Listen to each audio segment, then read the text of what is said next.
ஐயா உங்களுக்கு யாரை பிடிக்குதோ சினிமா தியேட்டருக்கு போங்க, விசில் அடிங்க, ஹீரோ படம் பாருங்க, வெளியே வாங்க, அதோட முடிஞ்சு போச்சு. சினிமால நடிக்கிறவங்க நன்றாக ஆளுவார்கள் என்று நினைத்தால் அது வேண்டாம். இன்று திராவிட முன்னேற்ற கழகத்தை பார்க்கும் பொழுது இருமாப்பாக அமர்ந்திருக்கிறார். எங்களை எதுவும் தொட்டுவிட முடியாது, நாங்கள் மறுபடியும் ஆட்சிக்கு வரப்போகின்றோம் என்று ஒரு இருமாப்பாக அமர்ந்திருக்கிறார். அந்த இருமாப்பு எங்கிருந்து வருதுன்னு பாத்தீங்கன்னா, பணத்தை கொடுத்து வாக்கை வாங்கி விடலாம் என்கின்ற ஒரு இருமாப்பு. ஐயா உங்களுக்கு யாரை பிடிக்குதோ சினிமா தியேட்டருக்கு போங்க, விசில் அடிங்க, ஹீரோ படம் பாருங்க, வெளியே வாங்க, அதோட முடிஞ்சு போச்சு. சினிமால நடிக்கிறவங்க நன்றாக ஆளுவார்கள் என்று நினைத்தால் அது வேண்டாம். அதனால் இந்த 2026 தேர்தலை பொறுத்தவரை நம்முடைய வாக்கு சிந்தாம சிதறாம தேசிய ஜனநாயக கூட்டணிக்கு ஒரு வாக்கையும் கொண்டு வர வேண்டிய கடமை நமக்கு இருக்கு. யாராவது நான் மாத்தி போடுறேன், மாத்தி யோசிக்கிறேன்னா சொல்ல வேண்டிய கடமை நமக்கு இருக்கு. 10 ஆண்டு காலம் ஆட்சியை பாருங்க, 5 ஆண்டு காலம் ஆட்சியை பாருங்க, தமிழகத்தினுடைய மாற்றத்தை பாருங்க. எதற்கு நான் இதை திரும்ப திரும்ப சொல்லுகின்றேன் என்றால், இன்னைக்கு திமுகவினுடைய மனதில் இருக்கக்கூடிய அஸ்திரம், வாக்கு பிளவு ஏற்பட்டால் நாங்கள் ஆட்சிக்கு வந்து விடுவோம் என்கின்ற மமதை அகங்காரம். அதை உடைக்கணும்.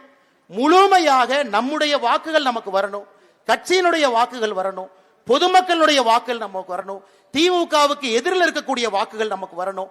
அதற்காகத்தான் இந்த யாத்திரை.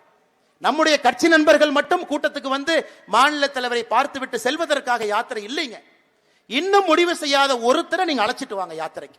கரூர்ல 2-3 வாரத்திற்கு முன்பு 41 அப்பாவி பொதுமக்கள் கரூர்ல இறந்திருக்கிறாங்க. என்னங்க தப்புன்னாங்க?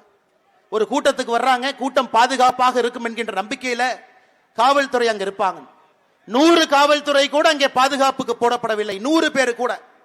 நேற்று பகுஜன் சமாஜ்வாடி கட்சியினுடைய முன்னாள் மாநில தலைவர் ஆம்ஸ்ட்ராங் அவரை கொலை செய்த குற்றவாளி, நம்பர் 1 குற்றவாளி இறந்த பொழுது, நேற்று அந்த குற்றவாளியினுடைய ஈம காரியத்திற்கு திராவிட முன்னேற்ற கழகத்தினுடைய அரசு எத்தனை பேரை பாதுகாப்பு போட்டாங்க தெரியுங்களா?